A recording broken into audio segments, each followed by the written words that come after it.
I think that winners and losers will be different. The regulatory environment and rollback, oil and gas companies are going to do better in this environment. Crypto is going to do a lot better. Vaping, is going to do really well. Finance is going to do really well. Online betting is going to do really well. Big tech, interesting to watch. But I would be surprised if in 2 years' time, Bob, you and I come back and think that the most meaningful thing that has come out of the new Trump administration for the business community are tariffs. I'd be surprised if that's what we're talking about in 2 years.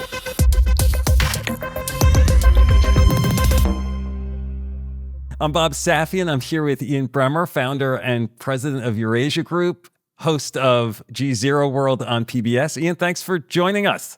Bob, good to see you, man. Yeah. You've been a go-to resource for me for years as I try to understand the shifting dynamics in geopolitics and business and culture. For the business leaders who are the primary audience of this podcast, the last few years have been particularly chaotic, requiring constant agility. It's one of the reasons this show is called Rapid Response. With the election of Donald Trump, we're facing a new swirl of uncertainty. And so I wanted to ask you, what questions are you hearing that CEOs and business leaders are asking themselves right now? And maybe what questions should they be asking? Yeah, they're asking mostly about tariffs, about immigrants, and what that policy will look like, because they both have direct through part on inflation in the United States and the economy. More broadly, they're asking about U.S.-China relations, impact on globalization, and they're asking a lot about personnel. Because, of course, there are a lot of sectors that feel like they're going to do well under Trump.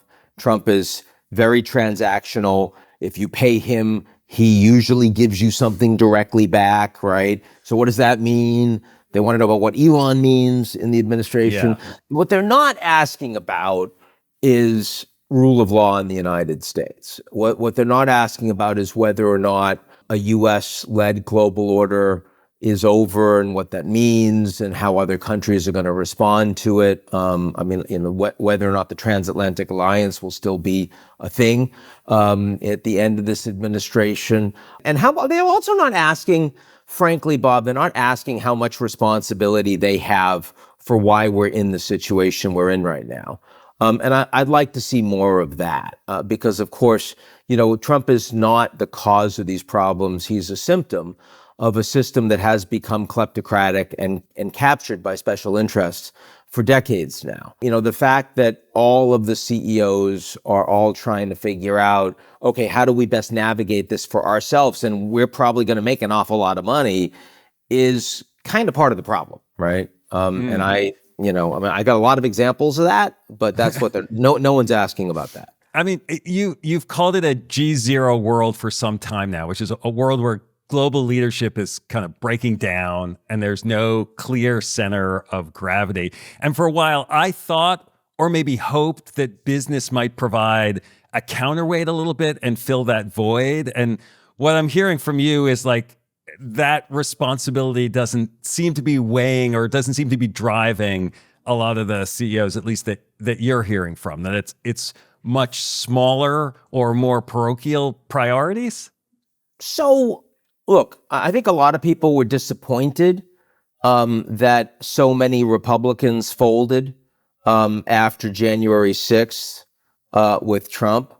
I think a lot of people looking around the world are watching how, all of these leaders who privately say that they think Trump is a disaster are, all saying, oh, you're wonderful and we're so happy you won and congratulations and we're going to work with you. And this happens in the CEO community too. And not just with Jeff Bezos, who, he's not so wealthy. If Trump goes after him, he might not make it, right? And I'm being sarcastic, yes. But yes. When I look at the CEOs that after January 6th, so many of these corporations and financial institutions, they said, we're just not going to give money. If you were a Republican that said that you weren't prepared to certify the election outcomes, we're just not going to give you any more money. The PACs are just, that's it. Right. And this, maybe this is only something small that we can do, but the fact is table stakes for democracy should be you accept a free and fair transfer of power, period. And that lasted about 6 months. Yeah. And it wasn't like any of those people came back and they said, okay, we're sorry. We know that was the wrong thing to do, and we accept it was a free and fair transfer of power. No. It was rather the CEOs that are like, even this little thing, why should we bother? It's actually inconvenient for us. Other companies are going to give money to them. And then if we don't, we're just stupid because we're not going to have that influence. And so, what are the values? And I think the question we have to ask ourselves is, what does the United States stand for?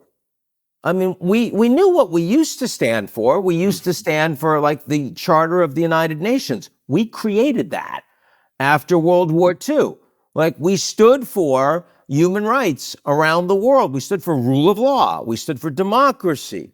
We stood for collective security and free trade, and market access. And we didn't always do it consistently. We were hypocritical. We could be exceptionalist. We could be high-handed and pedantic. But still, overall, for the last 50 years, most countries around the world, most people around the world, and most Americans would agree that we generally stood up for and supported that stuff. I think that you have literally no idea what the United States stands for today, what the values are. And I think the reason you get so many young people that were willing to go and vote for Trump, and Trump did best among young voters, by the way, right, is because they feel like we're just not the good guys. And we haven't been for decades. And so they think, yeah, we need to disrupt this. We need to break things because the deep state, and I'm not talking about like a group of secret people that are actually controlling the levers of power, like the Bilderbergers or the Davos types. No, I'm not talking about that. I'm talking about the moneyed special interests across the United States that have captured the regulatory environment, the political environment for decades now. It doesn't matter if you're Democrats or Republicans in power. That is something that I think most young people think is fundamentally not aligned with what the U.S. says we stand for. And that actually a world order led by the United States increasingly doesn't feel like a good place, not like a humane place, like a hospitable place. So a lot more people are willing to vote against whatever the thing is that represents that thing. And by the way, I expect that anti-incumbent sentiment is likely to hurt Trump next time around, right? That's a cultural phenomenon that's going to hurt who's ever currently in office. I think that's right. That's right. It's happening globally, but it's stronger in the United States.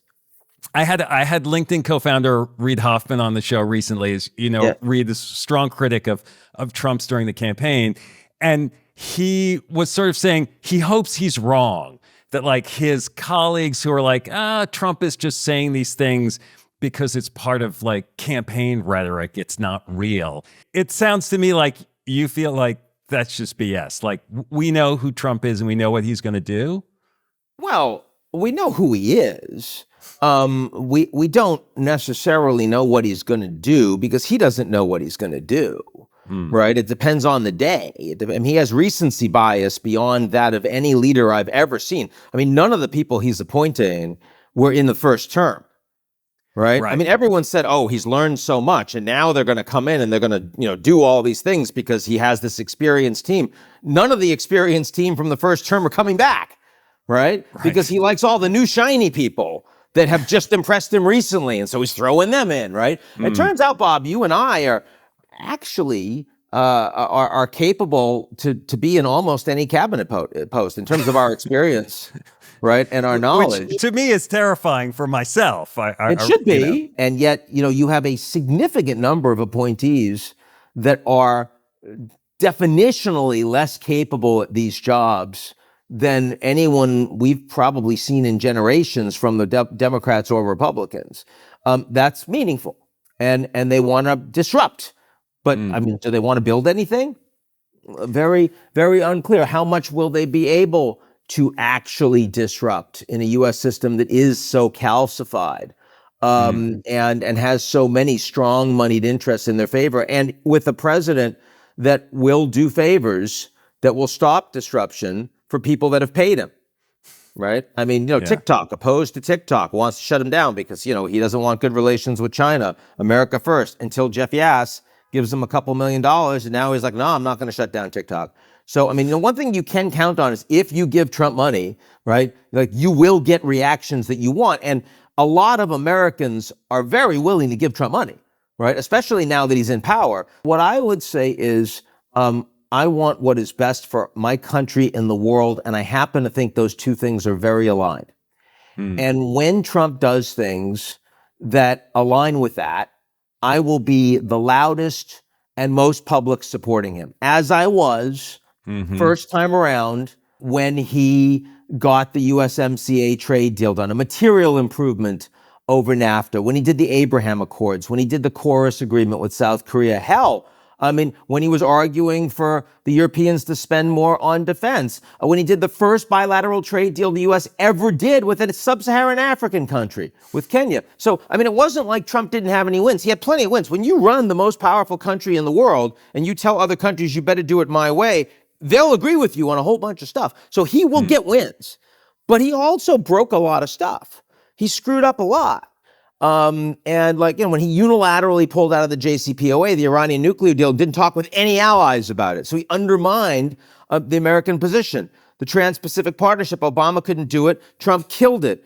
Hurt U.S. relations with allies. Paris Climate Accord. World Health Organization in the middle of the pandemic. Like, are you kidding me? Like, that was a really stupid thing. So I do think in this environment, we need more people that are willing to, first of all, admit when they were wrong and learn from it, but also call balls and strikes, and that those things are not aligned with what you want. Like, I didn't want Trump to win, but I thought Trump was going to win.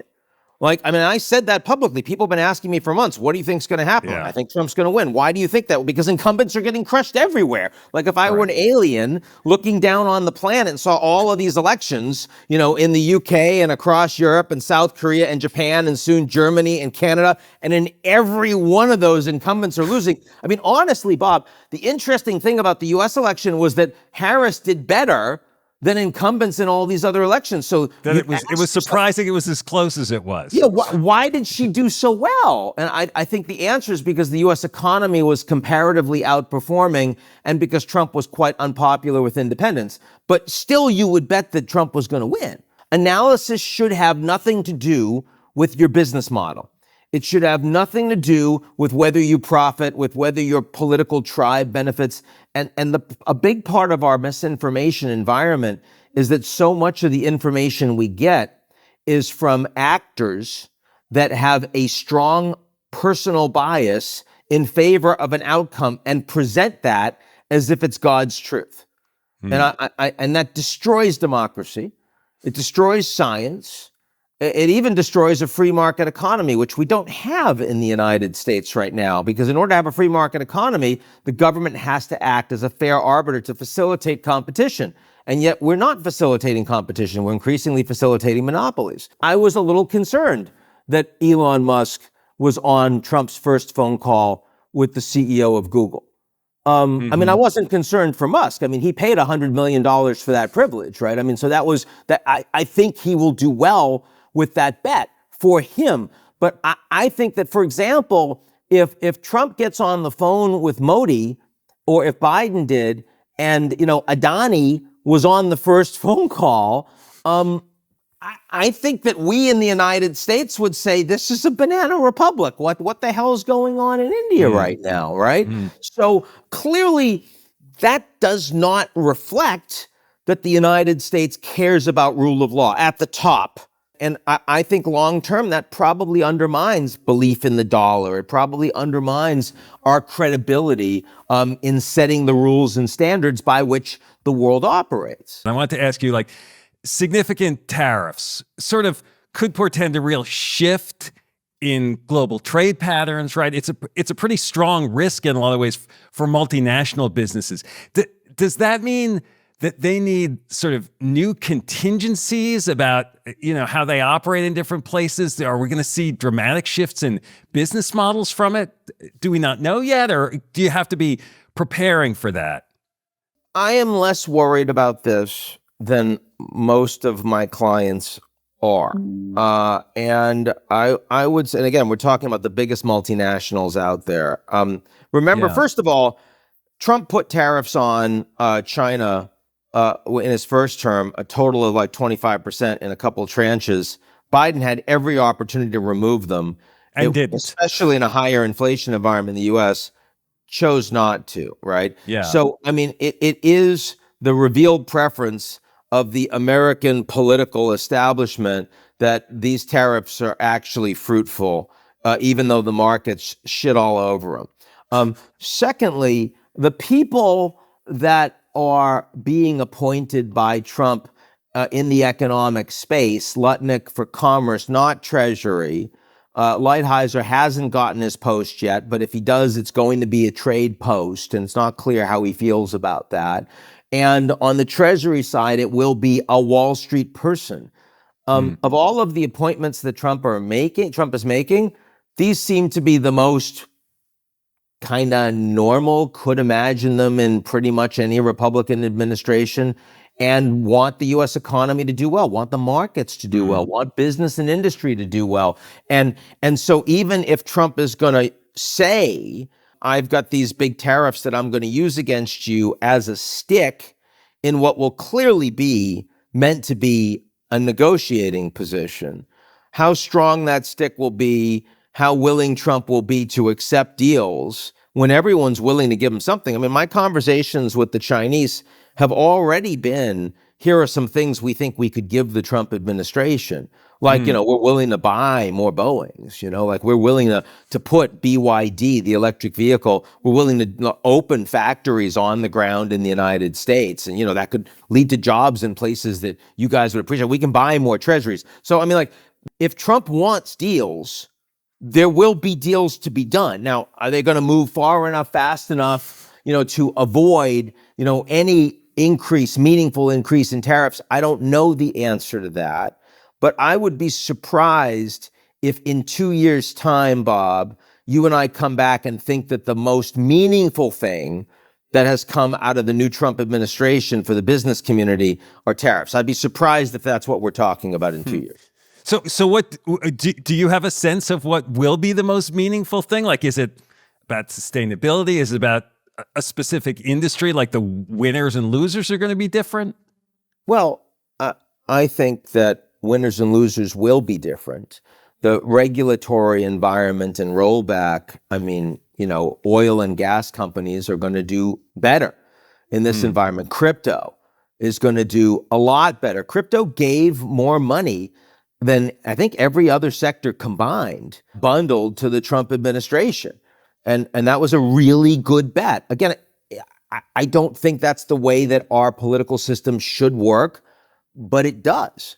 And so I think these are going to be the most crypto-friendly rules that anyone is going to write in the history, of the planet.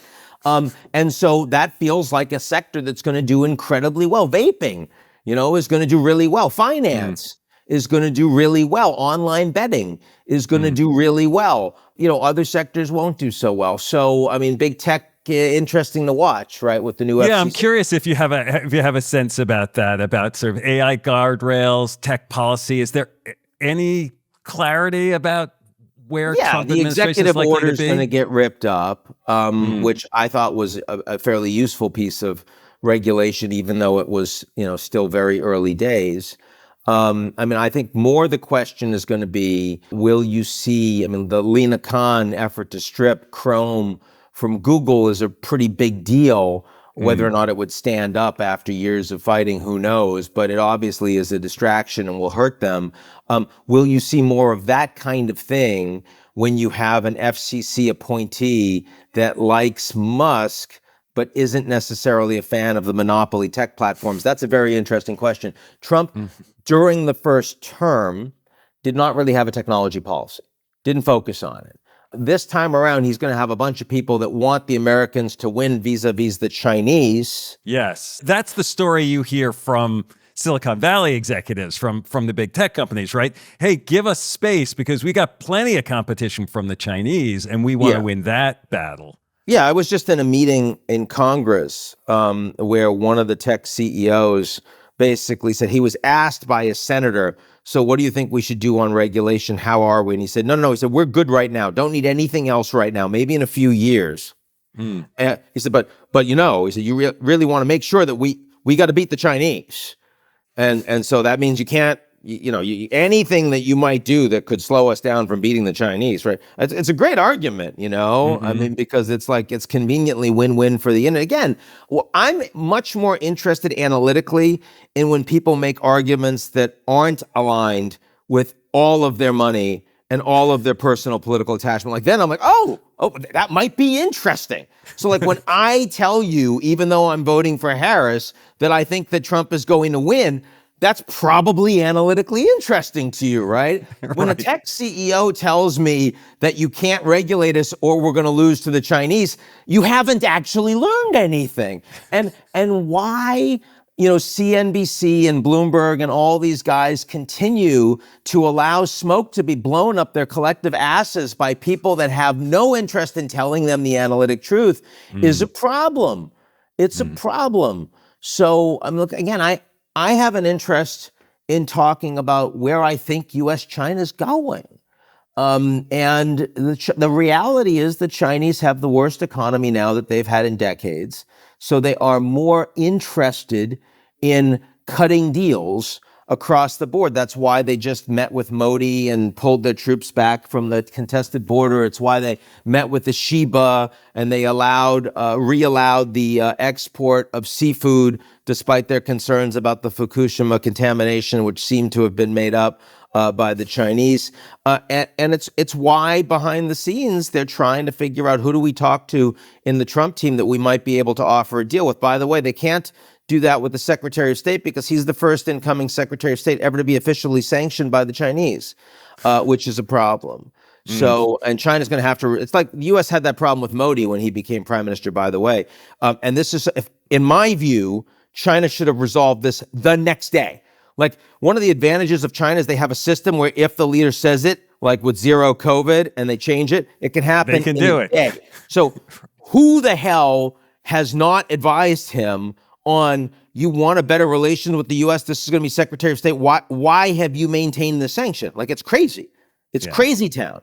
And that implies to me that she is not getting good information right now. I mean, it's ironic that sort of in some ways China's become like the champion of globalization, right? Public, but I guess I mean, not if you care about protecting intellectual property or using Belt and Road to get the political outcomes you want, or really screwing countries that still recognize Taiwan. So I'm not sure I would call them the champion of globalization, but clearly they are the largest creditor to the global South, and so therefore they have a lot more to lose when countries blow up. Right, the so Americans they have to be more do. committed to it. Yeah. Yeah. So I mean, look, when Tony Blinken wrote this foreign affairs piece, saying that there's this axis of evil, just 2 months ago, Iran, North Korea, Russia, and China. I'm like, and China? Like, I mean, China is an adversary of the United States, but China's committed to the stability of the global system because they have no choice. Russia, North Korea, and Iran are chaos actors. Right. So, they've got nothing to lose in some ways, right? Yeah. So I don't even believe, to be fair, I don't even believe that Tony believed what was in that piece. And it was shocking to me that he decided this was going to be the big thing that he wrote on his way out. Right. I didn't get it. I haven't had a chance to talk with him about it since he wrote it. So I'll talk to you instead. I wanted to ask you about sustainability for businesses. Like it's been a priority for them in some ways because it leads to cost savings. Yeah. It fits consumer expectations. It's been encouraged by governments. How much does that change with Trump? How much are businesses like, yeah, that's not going to be a priority for me anymore? Oh, no, it's still a priority. ESG is not a priority. In the same way that DEI is not a priority. By the way, it never was. DEI was box checking for corporations. Now it is not even that. But ESG was something that a lot of companies align towards, and now they realize that overtly embracing that will cause you more political problems than it solves for you. But corporations still understand that the future of global energy is in transition. that, we are and will continue to be the largest fossil fuel producer in the world. But I mean, Texas is also leading the United States in green energy. And they're investing huge amounts, and especially with the AI boom in the United States, that's going to require a much more robust and post-carbon energy grid. We're not there yet. We need fusion, and we're 10 years away from fusion, right? So until then, it's going to be massive amounts of wind and solar and nuclear investments. That's what you're going to see. The idea that climate change is or isn't real, which obviously we know that it's real, but there are political interest sometimes in saying that it's not. That is not businesses moving against their interests by saying, yeah, climate change is something we have to address.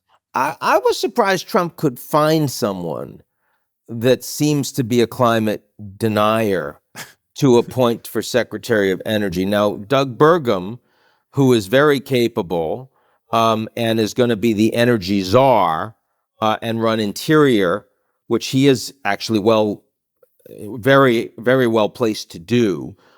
He's not a climate denier.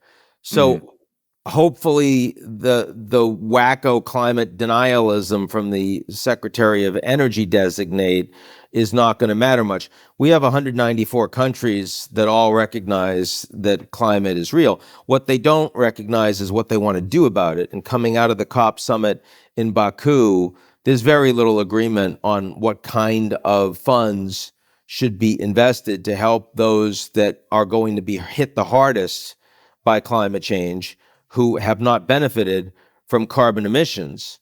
What we're going to do for those countries. And the answer appears to be nothing in particular. So, I mean, the big problem is that globalization had been really benefiting larger and larger numbers of people. That can happen again with AI if there's access to everyone. But climate cuts in exactly the opposite direction.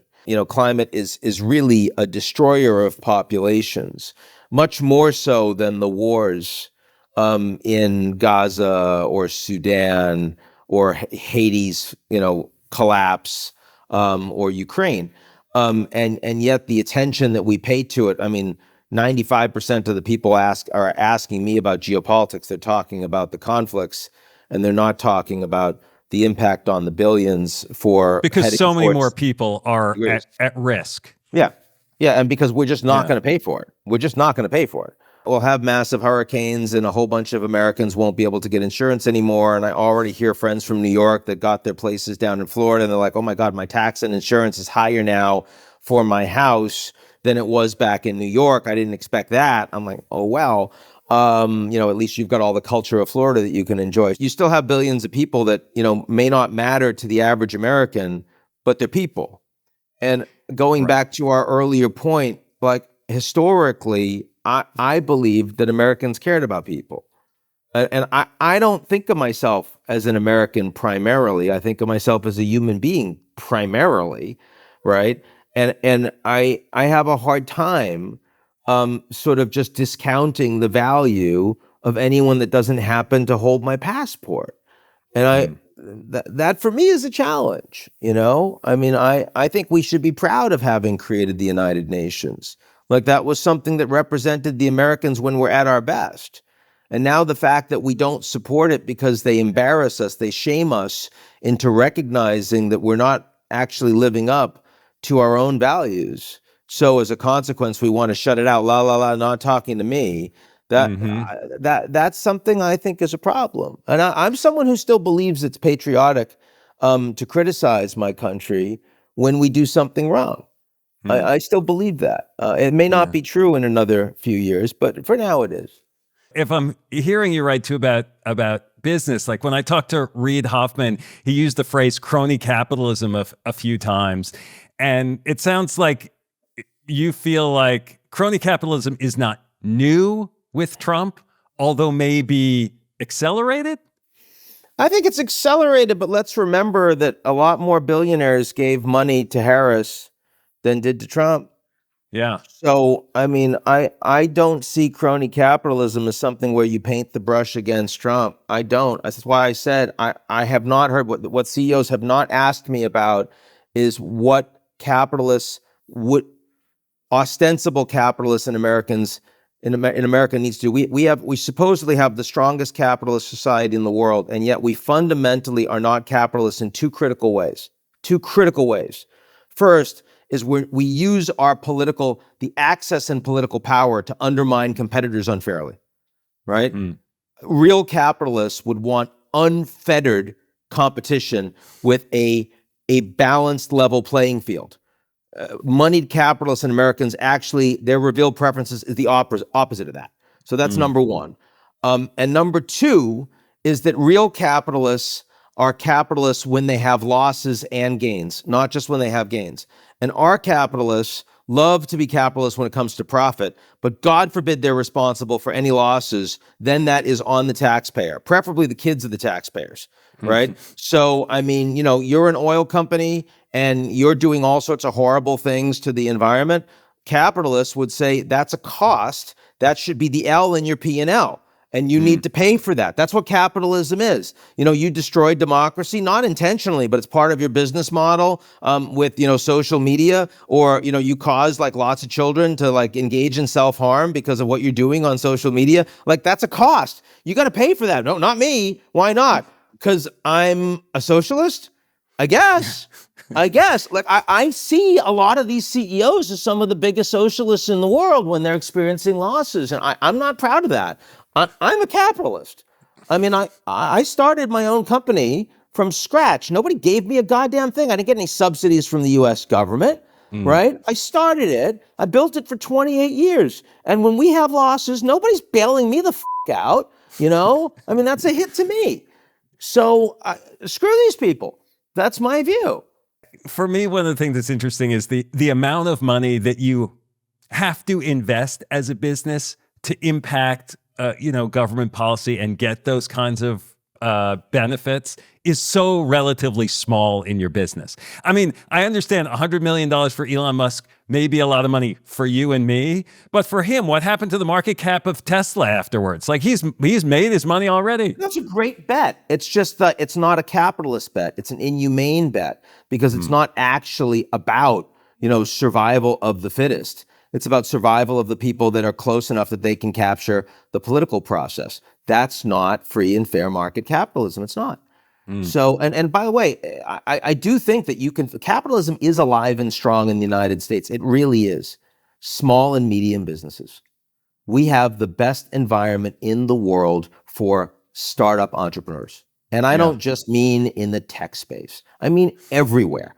I mean your local bodega, I mean like your online little startup. I mean, someone that's selling a product, he's got an idea, she's got a service, whatever it is. There are so many of those people and they're brilliant.